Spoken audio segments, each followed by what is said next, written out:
बिस्मिल्लाहिर रहमानिर रहीम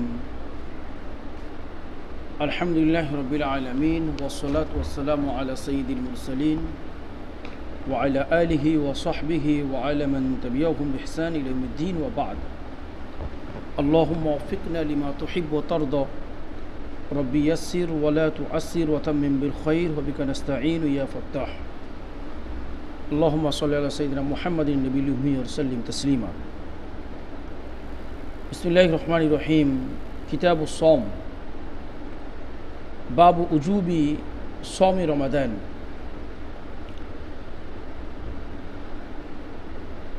इमाम बुखारी रहमतुल्लाह अलैहि যেখানে ওই বুনিয়াল ইসলাম ও আলা খামসিন হাদিসটা এনেছিলেন একবার শুরুর দিকে কিতাবুল ইমানে, সেখানে যে হাদিসটা উনি এনেছেন সেই হাদিসে পাঁচটা বুনিয়াদ যেটা যেরকম তারতিবে আছে সেই তারতিবে উনি এই কিতাবের অধ্যায়গুলোকে সাজিয়েছেন, মানে আমালের অধ্যায়গুলোকে সাজিয়েছেন। সুতরাং সেখানে যেহেতু হজ আগে ছিল তারপরে সম ছিল, সেই জন্য উনি আগে হজ এনেছেন তারপরে সম এনেছেন। সম মানে রোজা, যেটা আমরা বলে থাকি ফার্সি ভাষা, আরবি শব্দ হচ্ছে সম, বাংলা থেকে বলা হয় উপবাস থাকা। প্রথম হিজরির পরে মানে মাঝামাঝি হিজরিতে, সেই জন্য কেউ বলেন দ্বিতীয় হিজরিতে, কেউ বলেন প্রথম হিজরি জাস্ট পরে, কিন্তু আসলে মাঝামাঝি হিজরিতে হয়েছে, সেই জন্য এটাকে দ্বিতীয় হিজরিতে বলা হয়। তাহবিলে কিবলার আগে অথবা পরে, তাহবিলে কিবলার আগে অথবা পরে। যদি তাহবিলে কিবলার আগে হয় তবেই ওটা মধ্য মাস হবে, মানে 1.5 বছর হবে। যাই হোক, তাহবিলে কিবলার আগে অথবা পরে রমজানের রোজাকে আল্লাহ তাআলা রাব্বুল আলামিন ফরজ করেন। ইমাম বুখারী রাহমাতুল্লাহ এখানে দিয়েছেন বাবু উজুবি সওমি রমাদান, রমজানের সম ওয়াজিব হবার ব্যাপারে। ওয়াজিব বলতে এখানে উনি ফরজ ওয়াজিব এই অর্থ নেননি। ওয়াজিব বলতে এখানে শাব্দিক অর্থ হচ্ছে অনিবার্য হওয়া। রমজানের রোজা অনিবার্য হওয়ার আলোচনা, মানে ওয়াজিব হওয়া নয়, বরং অনিবার্য হওয়া, বাধ্যবাধকতা হওয়া। কোরআন শরীফের যে আয়াতির মাধ্যমে আল্লাহ তাআলা রাব্বুল আলামিন রমজানের রোজাকে ফরজ করেন, সেই আয়াতটির মানে শুরুতে যে আয়াতগুলি আছে, প্রথমে রোজাকে ফরজ করা হয়েছে, তারপর বলা হয়েছে তোমাদের মধ্যে যারা এই রোজা রাখার কুওয়াত রাখে তারা চাইলে ফিদিয়া দিয়ে দিতে পারে। বুঝতে পেরেছো? তারা চাইলে কী করতে পারে? ফিদিয়া দিয়ে দিতে পারে। তার মানে ক্ষমতা আছে রোজা রাখার, তারপরে সে রোজা রাও রাখতে পারে। সামনে ওই আয়াতগুলো আসবে, আলোচনা আসবে। তখন তারা কী করতেন? কোনো মিসকিনকে খাইয়ে দিতেন আর নিজেরা রোজাটা রাখতেন না। সকলেই করতে তা নয়, যাদের এই ক্ষমতাটা ছিল যে তারা ফিদিয়া দিতে পারবে, রোজা মানে ফিদিয়া দেওয়ার মতো ক্ষমতা তারা রাখে, তারা এটা করতেন। এরকম না যে যাদের শারীরিক ক্ষমতা আছে রোজা রাখার তারা রোজা রাখছে, আর যাদের ক্ষমতা নেই কষ্ট হবে তারা ফিদিয়া দিচ্ছে, এরকম ছিল না। বরং যাদের ফিদিয়া দেওয়ার ক্ষমতা আছে, এখানে ক্ষমতাটা রোজা রাখার উপরে ছিল না, বরং ফিদিয়া দেওয়ার উপরে। যে ফিদিয়া দেওয়ার যার মধ্যে ক্ষমতা আছে তিনি রোজা রাখছেন না, বরং ফিদিয়া দিচ্ছেন।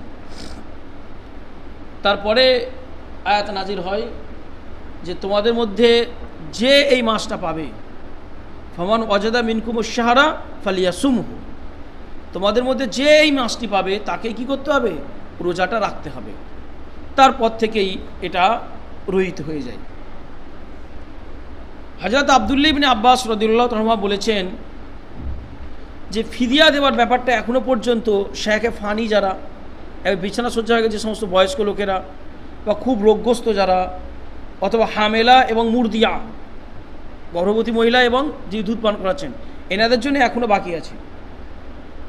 এনারা যদি চান তাহলে ফিদিয়া দিতে পারেন ওই রোজাগুলো না রেখে।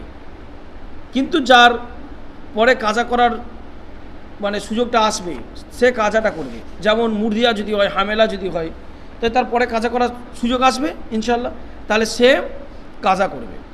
আর এতটা বার্ধক্য চলে গেছে, বয়স হয়ে গেছে যে কাজা করার মতো ক্ষমতা নেই, তিনি ওই ফিদিয়া কাফারাটা তিনি দেবেন। হানাফি মাযহাবে এটাকে দলিল হিসেবে গ্রহণ করা হয়েছে এবং এটার উপরে ফতোয়া দেওয়া হয়েছে। ইমাম বুখারী রাহমাতুল্লাহ লিখেছে বাবটা এনেছেন, যে আয়াতটা এনেছেন সেই আয়াতটা হচ্ছে আউযু বিল্লাহি মিনাশ শাইতানির রাজিম, ইয়া আইয়ুহাল্লাযীনা আমানু কুতিবা আলাইকুমুস সিয়ামু কামা কুতিবা আলাল্লাযীনা মিন ক্বাবলিকুম লাআল্লাকুম তাত্তাকুন। এখানে আল্লাহ তাআলা রাব্বুল আলামিন তিনটে কথা বলেছেন। একটা হচ্ছে রোজা ফরজ হওয়া, 2 নম্বর কথাটা হচ্ছে এই রোজাটা কাদের মতো ফরজ হওয়া, আর 3 নম্বর কথাটা হচ্ছে এই রোজার উদ্দেশ্যটা কি। তিনটে কথা রব্বুল আলামিন আল্লাহ তাআলা এখানে বলেছেন। ইয়া আইয়ুহাল্লাযীনা আমানু, হে ঈমানদারগণ, কুতিবা আলাইকুমুস সিয়াম, তোমাদের উপরে রমজানের রোজাকে লিখিত করে দেওয়া হয়েছে, মানে হচ্ছে ফরজ করে দেওয়া হয়েছে। তাহলে রমজানের রোজা এর দ্বারা কি হলো? ফরজ হলো। কিরকম ফরজ? কামা কুতিবা আলাল্লাযীনা মিন ক্বাবলিকুম, যেমন তোমাদের পূর্ববর্তীতে যারা ছিল তাদের প্রতি ফরজ করা হয়েছিল। এবারে এই অর্থ এটা নয় যে তাদের প্রতি রোজাটা যেমন ছিল তেমনই, বরং তাদের প্রতি যেমন ফরজ করা হয়েছিল তোমাদের প্রতি তেমন ফরজ করা হয়েছে। তেমন রোজা নয়, তেমন ফরজ। পার্থক্যটা বুঝবে। তাদের সময় যেমন রোজা রাখার ধরন ছিল সেই ধরনটাকে নয়, বরং তাদের বেলায় যেমন ফরজ ছিল তেমন তোমাদের বেলাতেও ফরজ। প্রাথমিকভাবে সাহাবাদের কাছে এই অর্থটা এইরকম ছিল যে তাদের প্রতি যেমন রোজা ফরজ আমাদের প্রতি সেরকমই ফরজ। সুতরাং আহলে কিতাবদের উপরে রোজার কয়েকটা সময় রোজা রাখা ফরজ ছিল। তাদের রোজা রাখার সিস্টেমটা ছিল মাগরিবের পর থেকে নিয়ে ফজর তুলু হওয়া পর্যন্ত, মানে ফজরের ওয়াক্ত হওয়া পর্যন্ত, এই সময়ের ভিতরে যত ইচ্ছা খেতে পারবে, কিন্তু যদি ঘুমিয়ে পড়ে তাহলে আর খেতে পারবে না। তার কি করতে পারবে না? খেতে পারবে না। বোঝা গেছে? মাগরিবের সন্ধ্যা হয়ে গেছে, সূর্য ডুবে গেছে, ও খেয়েছে, তারপরে একটু ঘুরতে ঘুরতে মনে হলো বিশ্রাম নেই, শুয়েছে, ঘুমিয়ে পড়েছে, আধ ঘন্টা আবার ঘুম ভেঙেছে, সে আর খেতে পারবে না। আবার সে পরের দিন মাগরিবের সময় খাবে। প্রথমত সাহাবায়ে কেরামরা এই অর্থটা নিয়েছিলেন।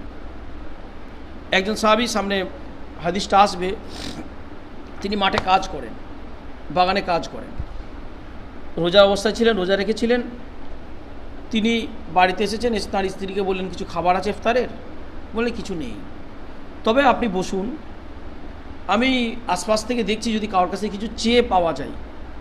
তো উনি কারোর কাছে ধার করার জন্য বা চাইতে গেলেন, কারোর কাছ থেকে কিছু খাবার পেয়েছেন, এসে দেখছেন যে ওনার স্বামী কী করেছেন? ঘুমিয়ে পড়েছেন।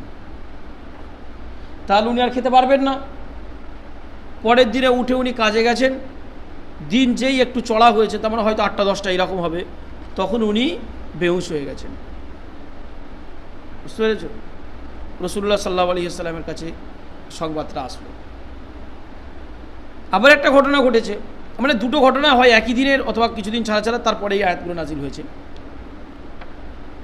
যে একজন ব্যক্তি, একজন সাহাবী, মানে তখন পূর্ণিমার রাত ছিল, ঘরের সামনে উঠান, ঝকঝকে বালিময় উঠান, সেখানে ওনার স্ত্রী পায়চারি করছিলেন বা ঘুরছিলেন। আর রমজানে তখন ওনারা, মানে পুরো রমজান মাসে তাদের কাছে রোজার আরেকটা ধরন ছিল যে তারা রাতের বেলায় হোক দিনের বেলায় হোক কোনো সময়তে স্ত্রী মানে সহবাস করতে পারতো না। ওটা হলো খাওয়ার ব্যাপার। আবার এটা আরেকটা ব্যাপার যে তারা কি করতে পারবে না? স্ত্রী সহবাস করতে পারবে না। এখন উনি ঘুরছিলেন, এরই মধ্যে ওনার ওই স্ত্রীর পায়েতে, মানে কি বলে যেটাকে, নূপুর ছিল, সেই নূপুর সূর্যের আর চাঁদের আলোতে ঝকঝক করছে। তো ওনার স্ত্রীর প্রতি ওনার আগ্রহ তৈরি হয়। তো উনি মানে তার সঙ্গে শারীরিক সম্পর্ক করেন রাতের বেলায়। এটা রাসূলুল্লাহ সাল্লাল্লাহু আলাইহি ওয়াসাল্লামের কাছে খবরটা এসে পৌঁছায়। এটা জিহারের ঘটনা একটা, ওটা আলাদা, সেটা দিনের বেলার ঘটনা, এটা একটা অন্য ঘটনা। বুঝতে পারছো? জিহারের যে আয়াতটা এসছে, জিহারের যে ঘটনা সেটা কি? ওটা দিনের বেলার ঘটনা। এই জিহারের বলি, এই মানে এই রোজা মাসের পরপর 60টা রোজার রাখার ব্যাপারে যে একজন সাহাবী, তিনিও স্ত্রী সহবাস করে ফেলেছিলেন রোজা রাখা অবস্থায়। তো তাকে রাসূল সাল্লাল্লাহু আলাইহি ওয়াসাল্লাম বলেছিলেন, তোমরা পড়েছো হয়তো যে 7টা পরপর রোজা রাখো। তিনি বললেন আমার পক্ষে সম্ভব নয়। তখন তাকে বললেন যে 7টা মিসকিনকে খাওয়াতে, গোলাম আজাদ করে সেটা পারলেন না, 7টা পরপর রোজা রাখো সেটাও পারবেন না, 7টা মিসকিন খাওয়াতে তিনি বললেন ওটাও আমি পারবো না, কারণ এর থেকে আমার থেকে গরিব তো এখানে কেউ নেই। মা বাইনা লাবিতাই কি আফকরা মিন্নি, আমার থেকে গরিব এইখানে এই মানে 2 পাহাড়ের চূড়ার মাঝখানে কেউ নেই। তখন কিছুক্ষণ বসে থাকার পর রাসূল সাল্লাল্লাহু আলাইহি ওয়াসাল্লাম ওনাকে খেজুর দিয়েছিলেন, বলেছিলেন এটা সতর্ক করো। উনি বললেন আমার থেকে গরিবের ওপর, আমার থেকে গরিব কেউ নেই, তাহলে তুমি খাও। যাক, ওটা যখন আসবে তখন আলোচনা, ওটা আলাদা, ওটা দিনের বেলা ঘটনা, এটা হচ্ছে একটা রাতের ঘটনা। তারপরে কোরআন শরীফের দ্বিতীয় আয়াতটি নাজিল হয়, সেখানে অন্য আরেকটি আয়াত নাজিল হয়, সেখানে বলা হলো কুলু ওয়াশরাবু হাত্তা ইয়াতাবায়্যানা লাকুমুল খাইতুল আবিয়াদু মিনাল খাইতিল আসওয়াদ। সাদা ধাগা থেকে কালো ধাগা যখন আলাদা হয়ে যাবে তখন তোমরা কি করো, ততক্ষণ পর্যন্ত তোমরা খাওয়া পান করো, সে ঘুমিয়ে পড়ুক জেগে থাকুক যাই করো। আবার আজ আরেকটা আয়াত নাজিল হয় যে আল্লাহ তাআলা রাব্বুল আলামিন জানেন তোমরা ধৈর্য রাখতে পারবে না, তাই রফসা ইলা নিসাইকুম আয়াতটা ভুলে যাচ্ছি, যে তিনি তোমাদেরকে তোমাদের স্ত্রী সহবাস করার অনুমতি দিয়েছেন রাতের বেলায়, আসবে অবশ্যই এখানে অনুমতি দিয়েছেন। এইগুলো নাজিল হয়েছে এই আয়াত, বোঝা গেছে কথাটা? তাহলে এখান থেকে এবার রোজার পূর্ণ সিস্টেমটা আসলো যে কামা কুতিবা আলাল্লাযিনা মিন ক্বাবলিকুম, অর্থাৎ তাদের প্রতি যেমন ফরজ ছিল তেমন ফরজ, যেমন রোজা ফরজ ছিল তেমন রোজা নয়, বুঝতে পেরেছ? শুধুমাত্র ফরজিয়াতে তাদের মতো, যেমন রোজা ফরজ তেমন রোজাটা নয়। এবারে দ্বিতীয়বার আল্লাহ তাআলা রাব্বুল আলামিন উদ্দেশ্যটা বলেছেন লাআল্লাকুম তাত্তাকুন, যাতে তোমরা তাকওয়া অর্জন করতে পারো। তাকওয়া অর্জন হবে কেন? পুরো একটা মাসের কোর্স, পুরো একটা মাসের কি কোর্স, মানুষ সঙ্গে সঙ্গে পরিবর্তন হয়ে যায়, এটা খুব একটা হয় না। আল্লাহ তাআলা রাব্বুল আলামিন একটা কোর্স দিয়েছেন, 1 মাস দিনের বেলা রোজা রেখে থাকবে, রাতের বেলায় তারাবি পড়বে, ইফতার করবে, তাহাজ্জুদ পড়বে, সেহরি করবে, এই সবের মধ্যে থাকবে। পুরো একটা মাস এমন একটা ব্যবস্থা আছে যে সমস্ত রকমের গুনাহ থেকে মানুষ দূরে থাকবে, বুঝতে পেরেছ?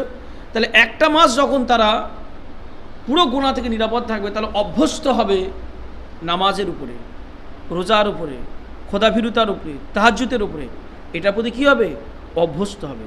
এবারে সারা বছর সে সেটা করবে, তাহলে এর দ্বারা তাকওয়া অবলম্বন হবে। আবার কী করে তাকওয়া অবলম্বন হয়? আমি ঘরে শুয়ে আছি, আমার রুমেতে ফ্রিজ রয়েছে, আমি চাইলেই উঠে ঠান্ডা পানি খেয়ে নিতে পারি, কিন্তু কেউ দেখছে না তো, কিন্তু আল্লাহর ভয়টা এখানে আছে যে আল্লাহ তাআলা দেখছেন।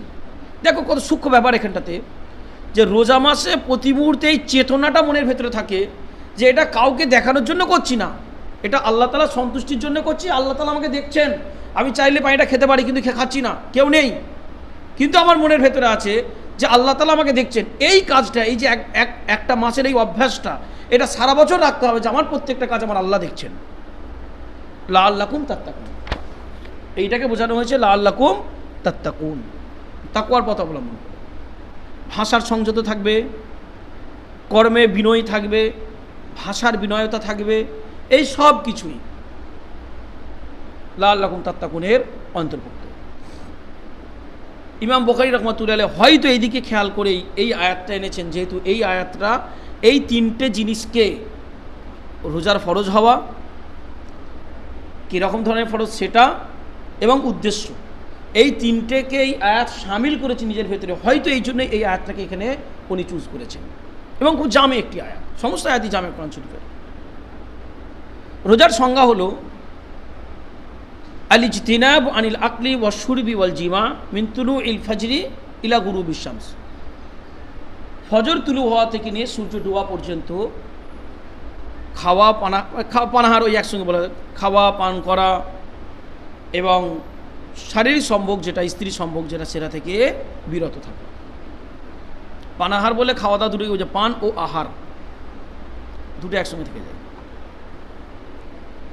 এবারে রিওয়ায়াতটা, أبي قال حدثنا قتيبة بن سعيد قال حدثنا إسماعيل بن جعفر عن أبي سهيل عن أبيه عن طلحة بن عبيد الله أن أعرابيا جاء إلى رسول الله صلى الله عليه وسلم ثائر الراس। এই রাতে একবার শুরু দিয়ে গিয়েছে কিতাবুল ইমানে। একজন ব্যক্তি, একজন গ্রাম্য সাহাবী, তিনি রাসূলুল্লাহ সাল্লাল্লাহু আলাইহি ওয়াসাল্লামের কাছে আসেন একবারে উস্কো খুস্কো চুল নিয়ে, মানে অত পরিপাটি করা নেই, চুলগুলো উস্কো খুস্কো হয়ে আছে। فقال يا رسول الله أخبرني ماذا فرض الله علي من الصلاة। তিনি এসে বললেন, আপনি আমাকে জানান হে আল্লাহর রাসূল, আল্লাহ তাআলা আমার উপরে নামাজের মধ্যে কি ফরজ করেছেন। فقال الصلوات الخمس, রাসূল সাল্লাল্লাহু আলাইহি ওয়াসাল্লাম বলেন 5 ওয়াক্তের নামাজ, ইল্লা আন তাতাওয়া শাইয়ান, হ্যাঁ এটা ছাড়া যদি তুমি কিছু নফল পড়ো, ফরজ 5 ওয়াক্তের, তুমি যদি কিছু নফল পড়ো। فقال أخبرني ماذا فرض الله علي من الصيام, আপনি আমাকে জানান রোজার মধ্যে থেকে আল্লাহ তাআলা আমার প্রতি কি ফরজ করেছেন।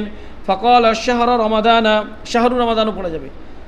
আল্লাহ তাআলা রাসূলুল্লাহ সাল্লাল্লাহু আলাইহি ওয়াসাল্লাম বলে রমজান মাসের রোজা, ইল্লা আন তাতাওয়া শাইয়ান, কিন্তু যদি তুমি কোনো নফল করো, মানে নফল যদি রোজা রাখতে চাও পারো। ফাকাল আখবিরনি মাযা ফারাদাল্লাহু আলাইয়া মিনাজ যাকাতি, আপনি আমাকে জানান আল্লাহ তাআলা যাকাতের মধ্য থেকে আমার উপরে কি ফরজ করেছেন। ক্বালা ফাকবারাহু রাসূলুল্লাহ সাল্লাল্লাহু আলাইহি ওয়াসাল্লাম বিশারাইল ইসলামি, আল্লাহ তাআলা রাব্বুল আলামিন এই রাসূলুল্লাহ সাল্লাল্লাহু আলাইহি ওয়াসাল্লাম তাকে ইসলামের বিভিন্ন বিধান সম্পর্কে জানান, এক এক করে প্রশ্ন করছিলেন আর এক এক করে জানাচ্ছিলেন। ফাকালা ওয়াল্লাযী আকরামাকা বিল হাক্কি লা আতাতাওয়াউ শাইয়ান ওয়ালা আনকুসু মিম্মা ফারাদাল্লাহু আলাইয়া শাইয়ান।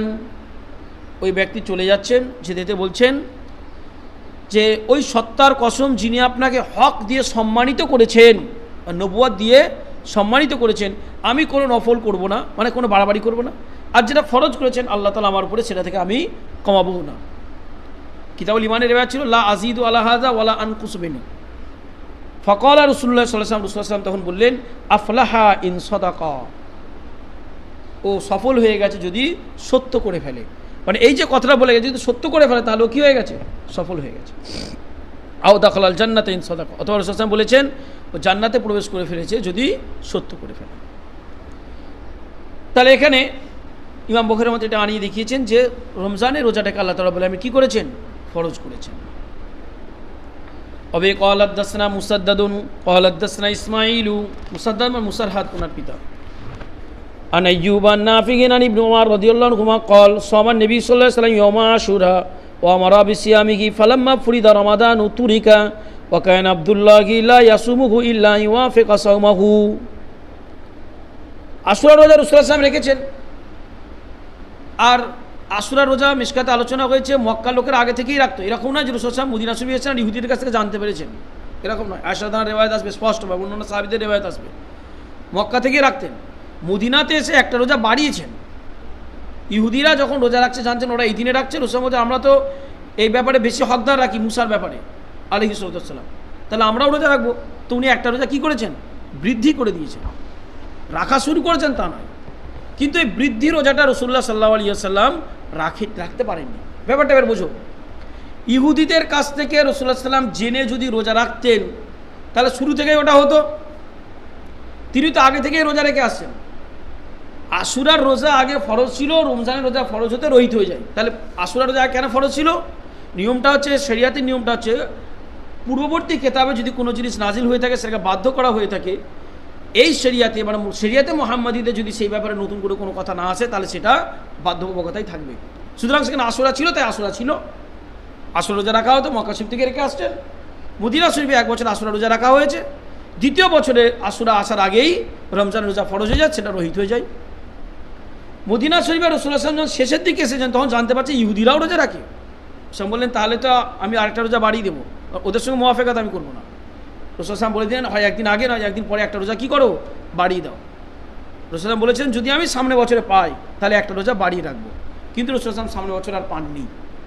তাই এটা তো একবারে জীবনের শেষ বছরে হয়েছে। এই ইহুদির কাছে জানার ব্যাপারটা কী হয়েছে, একবারে শেষ বছরে, কোনো মানে সন্দেহই নেই যে রাসূলুল্লাহ সাল্লাল্লাহু আলাইহি ওয়াসাল্লাম আগে থেকেই রোজা রেখে আসছেন। বুঝে গেল কথাটা। আশুরার রোজা রাসূলুল্লাহ সাল্লাল্লাহু আলাইহি ওয়াসাল্লাম রেখেছেন, আদেশও দিয়েছেন। রমজানের রোজা যখন ফরজ হয় তখন এটা বর্জিত হয়, তার মানে এর ফরজ হওয়াটা বর্জিত হয়। কিন্তু রমজানের রোজার পরে সবথেকে ফজিলতপূর্ণ রোজা হচ্ছে মুহররমের রোজা। আর আব্দুল্লাহ ইবনে উমর তিনি এই আশুরা রোজা রাখতেন না, যেহেতু নফল, ওনার ইচ্ছা দেয় রাখতেন না, কিন্তু যদি ওনার রোজার সঙ্গে সেটা মিলে যায় তার মানে এটা কি, উনি সোমবারে রোজা রাখছেন, আশুরাটা সোমবারে পড়ে গেছে। উনি বৃহস্পতিবারে রোজা রাখছেন, আশুরাটা বৃহস্পতিবারে পড়ে গেছে। রমজানে এই রমজানে বলি এই মানে এমন কোনো সময় পড়ে গেছে যে সময়টাতে উনি রোজা রাখতেন, সেই সময় পড়ে গেছে, তাই নচেত আলাদা করে আশুরা রোজা রাখতেন তা নয়। তো এটা যেহেতু ঐচ্ছিক, তাই তিনি কেন রাখতেন না এই প্রশ্নটা কেউ করতে পারবে না। কোনো নফল ইবাদত উনি কেন করতেন না এই ব্যাপারে প্রশ্ন করার অধিকার নেই। ফরজ ইবাদতের ব্যাপারে অবশ্যই অধিকারটা থাকবে। কথা কি ক্লিয়ার?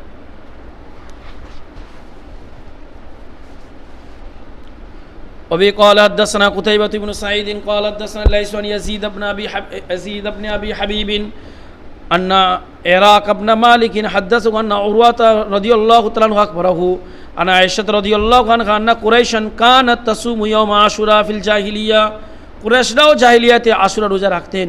فلما أمر رسول الله صلى الله عليه وسلم بصيامه حتى فرض رمضان ثم أمر رسول الله ততবার এই রোজা রাখার আদেশও দিয়েছেন, তারপরে শেষমেশ রমজান ফরজ হয়। فقال رسول الله صلى الله عليه وسلم من شاء فليصمه ومن شاء فافطر, যে এই রোজা রাখতে চায় আশুরার সে রাখুক, আর যে চায় সে ত্যাগ করুক, ইফতার করুক মানে খাক। বাবু ফাদলি সম, রোজার ফজিলাতের ব্যাপারে। রোজার একটা ফজিলত হচ্ছে আল্লাহ তাআলা রব্বুল আলামিনটাকে ফরজ করেছে, এটা সবচেয়ে বড় ফজিলত। যেমন হজের এটা সবচেয়ে বড় ফজিলত যা আল্লাহ তাআলা ফরজ করেছেন। দ্বিতীয় ফজিলত হচ্ছে আল্লাহ তাআলা এটাকে তাকওয়ার মাধ্যম করেছেন। আবার তারপরে ফজিলত হচ্ছে আল্লাহ তাআলা রব্বুল আলামিন এর সওয়াবটা নিজে দেন। নিজে দেন মানে ফেরেশতারাও লেখেন, আল্লাহ তাআলা রব্বুল আলামিন নিজের কাছে ওর সওয়াব কী করে রাখেন? গচ্ছিত করে রাখেন। আল্লাহ তাআলা বলছে এটা আমার জন্য, এটা আমি সওয়াবটা দেবো। সমস্ত ইবাদতই তো আমার জন্য, আল্লাহ তাআলা বলছে সমস্ত ইবাদতই তো আল্লাহ তাআলার জন্যে। কিন্তু রমজানের ব্যাপারে কেন বলছেন যে এটা আমার জন্য? এর কারণটা হচ্ছে ওই তাকওয়াটা, যে সবার অনুপস্থিতিতেও ও আমার কথা স্মরণ করে এটা করতে পারে না, মানে ওই রোজাটাকে ভঙ্গ করতে পারে না। কিন্তু নামাজের ভিতরে লোক দেখছে, রিয়া আসতে পারে, হজে রিয়া আসতে পারে, জাকাতে রিয়া আসতে পারে, সবেতেই রিয়া আসতে পারে, কিন্তু রোজাতে রিয়া আসবে না। আর রিয়া আসলেও সে রিয়া ভঙ্গের জায়গাতে আসলেও সে আল্লাহর ভয়ে রোজাটা ভঙ্গ করতে পারবে না। আর দ্বিতীয় হচ্ছে রমজানের রোজাটা হচ্ছে এককভাবে হয়, এতে কারোর সঙ্গে কোনো সম্পর্ক নেই, এই ইবাদতে কারোর সঙ্গে সম্পর্ক নেই। নামাজে জামাত রয়েছে, জাকাতে আরেকজনকে দিতে হয়, হজ অনেক লোকের সঙ্গে করতে হয়, কিন্তু এটা হচ্ছে এমন একটা ইবাদত যেটা এককভাবে পালিত হয় এবং গোপনেও আল্লাহর কথা স্মরণ করে এটাকে ভঙ্গ করা যায় না। সেই জন্য আল্লাহ তাআলা এটাকে আমার জন্য বলেছেন, নচেৎ সমস্ত ইবাদতই আল্লাহর জন্য। وبه قال حدثنا عبد الله بن مسلمة عن مالك عن أبي الزناد عن الأعرج عن أبي هريرة رضي الله عنه أن رسول الله صلى الله عليه وسلم قال الصيام جنة فلا يرفث ولا يجهل فإن امرؤ قاتله أو شاتمه فليقل إني صائم مرتين والذي نفسي بيده لخلوف فم الصائم أطيب عند الله من ريح المسك يترك طعامه وشرابه وشهوته من أجل الصيام لي وأنا أجزي به والحسنة بعشر أمثالها। রাসূলুল্লাহ সাল্লাল্লাহু আলাইহি ওয়াসাল্লাম বলেছেন, রোজা হলো ঢাল স্বরূপ। ঢাল স্বরূপ বলতে এক নম্বর ঢাল হচ্ছে এটা গোনা থেকে বাধা দেয়। ঢাল যেমন শত্রুর আক্রমণ থেকে বাধা দেয়, এরকম ঢাল থাকে না, আটকে দেয়, তেমন রোজা হচ্ছে গোনা থেকে আটকায়, এটা এক নম্বর ঢাল। দু নম্বর ঢাল হচ্ছে নাফসানি শাহওয়াত, যেটা সেটাকে কমিয়ে দেয়, সেদিকে আগ্রহ কমায়, ওই দিক থেকেও ঢাল। শয়তানি ওয়াসওয়াসা থেকেও ঢাল হয়ে যায়, শয়তান বাঁধা পড়ে যায়, ঢাল স্বরূপ। সুতরাং কেউ খারাপ কথা না বলে এবং মূর্খামো না করে। মূর্খামো না করে মানে রোজা রেখে আত্মসম্মান রাখবে, মূর্খর মতো মূর্খর মতো কথাবার্তা যেন না বলে। কোনো ব্যক্তি যদি তার সঙ্গে ঝগড়া করে বা তাকে গালি দেয়, তাহলে সে যেন বলে আমি রোজা রেখে আছি, দুবার ধরে বলছে যে আমি রোজা রেখেছি, আমি রোজা রেখে আছি। তার মানে রোজাদারের সঙ্গে এরকম ঝগড়া বা গালাগালির কাজ করো না। অবশ্যই সে সত্তার কসম যার হাতে আমার জান রয়েছে, রাসূল সাল্লাল্লাহু আলাইহি ওয়াসাল্লাম বলছেন, অবশ্যই রোজাদারের মুখের গন্ধ এটা আল্লাহ তাআলা রব্বুল আলামিনের কাছে মিস্কের গন্ধের থেকেও, সুগন্ধের থেকেও বেশি সুগন্ধিময়, বেশি উত্তম। খালি পেটে থাকলে মুখ থেকে গন্ধ আসবে প্রচুর। আল্লাহ তাআলার কাছে এটা, তারা যেদিন কিয়ামতের দিনে দাঁড়াবে, আরশের ছায়ায় দাঁড়াবে ইনশাআল্লাহ, বা যেখানে তারা দাঁড় করাবেন, সেখানে তাদের মুখ থেকে রোজায় যারা অভ্যস্ত ছিল, রোজাকে যারা ভালোবাসত, তাদের মুখ থেকে সেই গন্ধটা আসবে এবং সেই মুখের গন্ধটা মিস্কের থেকেও বেশি কী হবে, সুগন্ধিপূর্ণ হবে। এখানে যা আছে তার বিপরীত হয়ে যাবে। ইয়াতরুকু তাআমাহু ওয়া শারাবাহু ওয়া শাহওয়াতাহু মিন আজালি, এটা আল্লাহ তাআলা কেন করেছেন? কারণ আল্লাহ তাআলা বলেছেন এটা যে সে তার খাওয়া, তার পান করা, তার শাহওয়াত মানে শারীরিক চাহিদা, দৈহিক চাহিদা, এটা সব আমার কারণে ছেড়েছে। তো রোজা আমার, আমি এর বদলা দেব। আর প্রত্যেকটা হাসানা তার 10 গুণ হয়। তার মানে এটা হচ্ছে যে কোনো সওয়াব যখন আল্লাহ তাআলা দেন সেটা কম করে 10 গুণ বাড়িয়ে দেন। কোরআন শরীফে একটি আয়াত, একটি শব্দ, একটি অক্ষর বললে 10টা নেকি হয়, আল্লাহ তাআলা 10 গুণ বাড়িয়ে দেন, দিয়ে 100টা নেকি করে দেন। এবারে 10 গুণ থেকে নিয়ে 700 গুণ পর্যন্ত বৃদ্ধি হয়। 10 গুণ থেকে নিয়ে 700 গুণ পর্যন্ত বৃদ্ধি হয়। আর রমজানে আরও বেশি, ওই ব্যাপারে আলোচনা আসবে। রমজানে যদি কেউ নফল নামাজ পড়ে সেটা ফরজ পরিমাণ হয়ে যায়, নফল ইবাদত করে সেটা ফরজ হয়ে যায়। তাহলে কেউ যদি নফল 1 টাকা সদকা করে তাহলে সেটা ফরজ আদায়ের সমান হয়ে যাবে। একবার আল্লাহ বললে যে সওয়াবটা হয় সেটা একটা ফরজ ইবাদতের সওয়াব পুণ্য হবে। বুঝতে পেরেছ? ফরজ ইবাদত কত সওয়াব হয়? যদি কেউ সারা জীবন কোনো একটা নফল ইবাদত করে তো সেটা যে কোনো ফরজ ইবাদতের সমতুল্য হবে না। সামান্য ফরজ হলেও তার সমতুল্য হবে না সারা জীবন যদি ইবাদত করে। সারা জীবন বলতে যখন সারা জীবন বোঝানো হয় সেটাকে 70 বছরকে বোঝানো হয়। সারা জীবন যদি সে ইবাদত করে তাহলেও সে কী হবে না, একটা নফল ইবাদত যদি সারা জীবন করে, মনে করো 2 রাকাত ফরজ নামাজ পড়েছে আর সারা জীবন নফল নামাজ পড়ে যাচ্ছে, ফজরের ওই 2 রাকাত ফরজ নামাজের থেকে ওই নামাজের সব কখনোই বা মর্যাদা কখনোই বৃদ্ধি পাবে না, যেটা 70 বছর ধরে সে করেছে। বোঝা গেল? তাহলে রমজানে 2 রাকাত যদি কেউ নফল নামাজ পড়ে, 20 রাকাত তারাবি পড়ছে, তাহলে 20 রাকাত ফরজ নামাজ আদায়ের সওয়াব হবে তার। এবার আল্লাহ তাআলা রাব্বুল আলামিন আবার 20 রাকাত পড়ার পরে সেটাকে 10 গুণ স্বাভাবিকভাবে বাড়ান, আবার সেটাকে 70 গুণ পর্যন্ত বাড়িয়ে দিতে পারে। তাহলে সেটা কতটা বৃদ্ধি পাচ্ছে? 10 গুণ যদি বৃদ্ধি পায় তাহলে 20 রাকাত তারাবির ফজিলত হয়ে গেল 200 গুণ। এবার যদি আল্লাহ তাআলা খুশি আরও বাড়াবেন তাহলে 200 রাকাত ফরজ নামাজের সওয়াব হবে শুধুমাত্র তারাবির 20 রাকাত পড়লে। রমজানের ফজিলতের কথা বলে শেষ করা যাবে না, প্রচুর এর ফজিলত প্রচুর। বাবুন আস-সাওমু কাফফারাতুন, সওম হলো কাফফারা স্বরূপ। কাফফারা স্বরূপ বলতে রোজাও কাফফারা হয়, মানে গুনাহ ক্ষমা করায়, গুনাহগুলো মুছে। কাফফারা ইকাফির মানে হচ্ছে কোনো জিনিসকে মিটিয়ে দেওয়া ও অস্বীকার করা। যেমন কুফরি করাও কাফফারা থেকে এসছে। কাফফারাকে এই জন্য বলা হয় যে এটা গুনাহকে মিটিয়ে দেয়, গুনাহকে অস্বীকার করে দেয়, সেই জন্য এগুলো কাফফারা বলা হয়, যে ওটা থেকে এটা সরিয়ে দেয়, হাঁটিয়ে দেয়। হাজরাতে খলিফাতুল মুসলিমিন ওমর রাদিয়াল্লাহু তাআলা রিওয়ায়াতে চলে গেছে, আমি তরজমাটা আর করব না, যে জিজ্ঞাসা করেছিলেন যে তোমাদের মধ্যে কেউ ফিতরার ব্যাপারে জানে? রাসূলুল্লাহ সাল্লাল্লাহু আলাইহি ওয়াসাল্লামের কাছে শুনেছে কেউ কিছু? হুযায়ফা ইবনে আমারও তো বলেন আমি। ওমরা তো মনে এই সাহসটা তোমারই আছে, মানে বলো। তখন তিনি বললেন ব্যক্তির ফিতনা থাকবে তার পরিবারে, তার ধন সম্পত্তিতে, তার সন্তানের ভিতরে, তার গৃহে, সবাইতে ফিতনা থাকবে।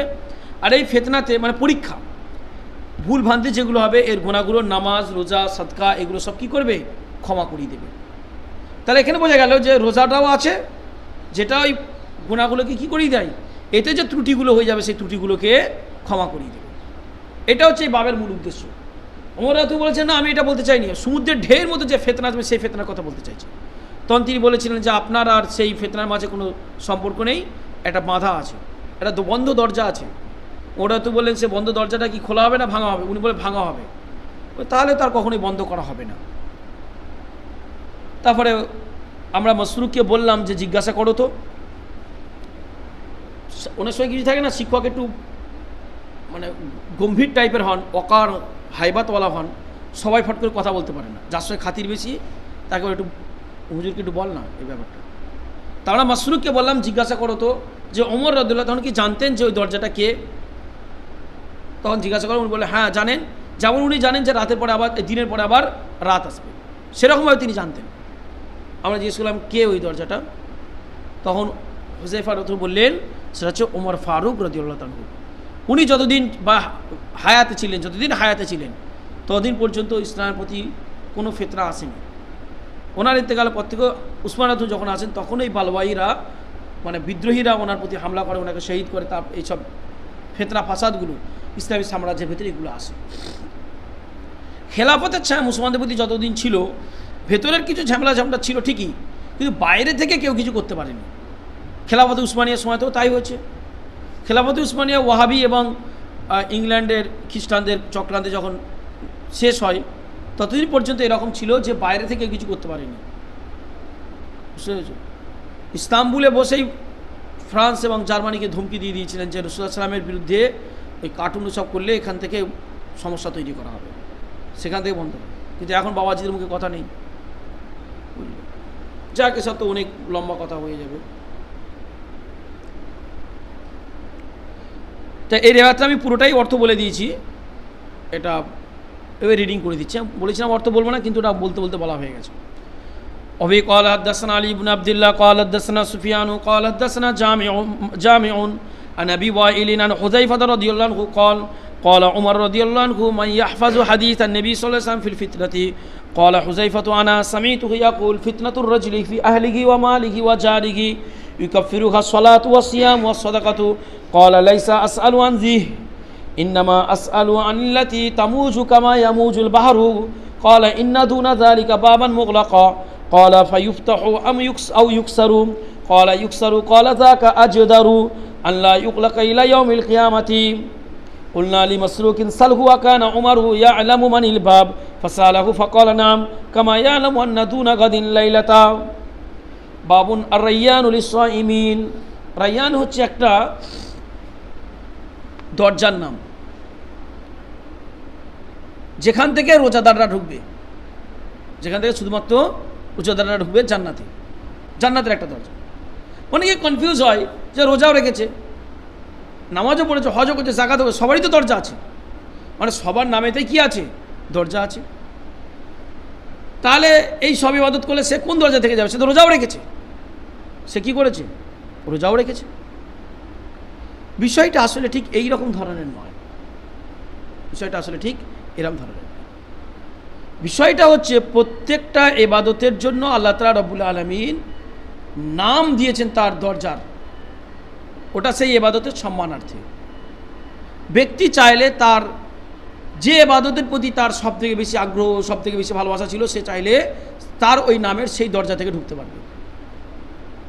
কিন্তু কোনো একজন ব্যক্তি সে রোজার প্রতি আগ্রহী ছিল, রোজা তাকে বোঝা মনে হতো, কিন্তু রোজা রেখেছে, বোঝা মনে হতো মানে কষ্ট হতো, অতটা ভালোবাসতো না, কুফরি করতো না, অস্বীকার করতো না, কিন্তু সে রায়ান থেকে যেতে পারবে না।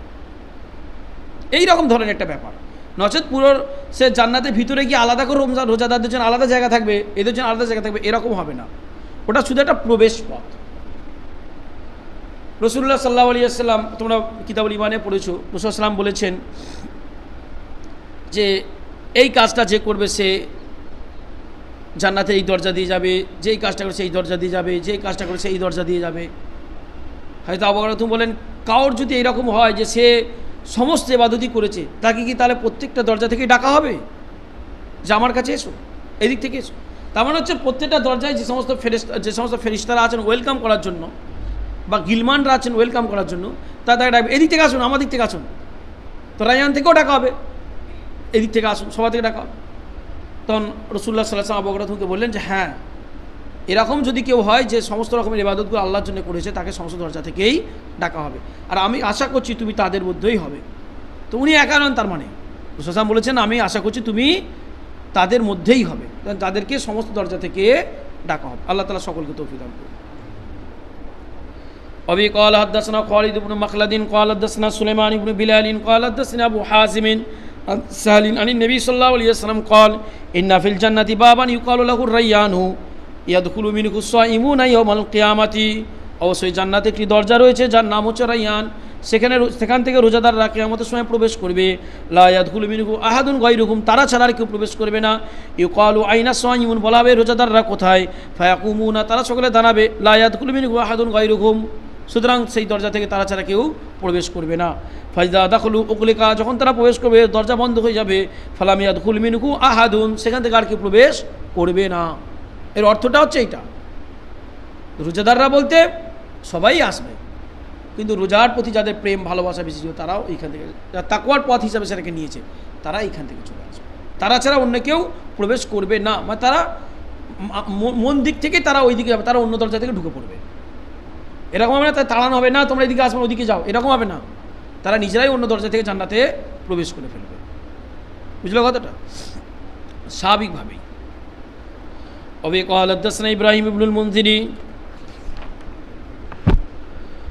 قال حدثني معن قال حدثني مالك عن ابن شهاب عن حميد بن عبد الرحمن عن أبي هريرة رضي الله عنه أن رسول الله صلى الله عليه وسلم قال من أنفق زوجين في سبيل الله نودي من أبواب الجنة يا عبد الله هذا خير فمن كان من أهل الصلاة دعي من باب الصلاة ومن كان من أهل الجهاد دعي من باب الجهاد ومن كان من أهل الصيام دعي من باب الريان।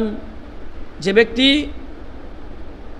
কোনো জিনিস আল্লাহর রাস্তায় খরচ করবে, জোড়া, আল্লাহ রাসূল সাল্লাল্লাহু আলাইহি ওয়াসাল্লাম বলেছেন জোড়া খরচ করবে, 2, 4, 6, 2টো আপেল, 2টো আলু, 2টো টাকা। এখানে দুটো বলতে দুটোই বোঝানো হয়নি, জোড়া, তার মানে একটু বেশি। বেশি বলতে কিরম বেশি? আমার ক্ষমতাতে যাকে দিচ্ছি তার চোখে বেশি নয়, আমার ক্ষমতায় কৃপণতা না করে বেশি দেওয়া, এই বেশি। এই কৃপণতাটা করিনি আমি। এরকম নয় যে আমার পকেটে যদি 600 টাকা থাকে তাহলে 500 টাকা দিতে হবে, বা 300 টাকা, 350 টাকা দিতে হবে, এটা নয়। কারণ কৃপণতা না করে দেওয়া। আল্লাহর রাস্তায় যদি কেউ দান করে, খরচ করে, আল্লাহর রাস্তায় খরচ বলতে সংসারের খরচটাও আল্লাহর রাস্তায় খরচ, তাকে জান্নাতের দরজা থেকে ডাকা হবে, বলা হবে এটা বেশি ভালো। তার মানে এই দরজা থেকে শোনা তোমার জন্য এটা ভালো হবে, সবাই বলবে। মানে যে যে ইবাদতটা করে বেশি ভালোবেসেছে। তো যে নামাজি হবে তাকে ডাকা হবে নামাজের দরজা থেকে, জিহাদওয়ালা হবে তাকে জিহাদের দরজা থেকে ডাকা হবে, আর যে রোজাওয়ালা হবে তাকে রায়্যান থেকে ডাকা হবে। অমান কানা মিন আহলি সাদাকাতি দুইয়া মিন বাবি সাদাকাতি, যে সদকাওয়ালা হবে তাকে সদকার দরজা থেকে ডাকা হবে। ফাকাল আবু বকরিন বিআবি আনতা উম্মি ইয়া রাসূলুল্লাহি, আবু বকর রাসূল বললেন হে আল্লাহর রাসূল আমার পিতামাতা আপনার প্রতি কুরবান হোক। মা আলা মান দুইয়া মিন তিলকাল আবওয়াবি মিন দরুরাতিন, সে ব্যক্তিটার কি হবে যাকে কোনো প্রয়োজনীয়তে প্রত্যেকটা দরজা থেকে ডাকা হবে। ফাহাল ইউদা আহাদু মিন তিলকাল আবওয়াবি কুল্লিহা, মানে তাকে কি ডাকা হবে? যদি জরুরাতান এরকম হয় যে সে প্রত্যেকটা ইবাদতই করেছে, তাকে প্রত্যেকটা থেকে ডাকাই অনিবার্য হচ্ছে, তাহলে কি তাকে প্রত্যেকটা থেকেই ডাকা হবে? ক্বালা নাম, হ্যাঁ, ও আরজু আন তাকুনা মিনহুম, আর আমি আশা করছি তুমিও তাদের অন্তর্ভুক্ত হবে।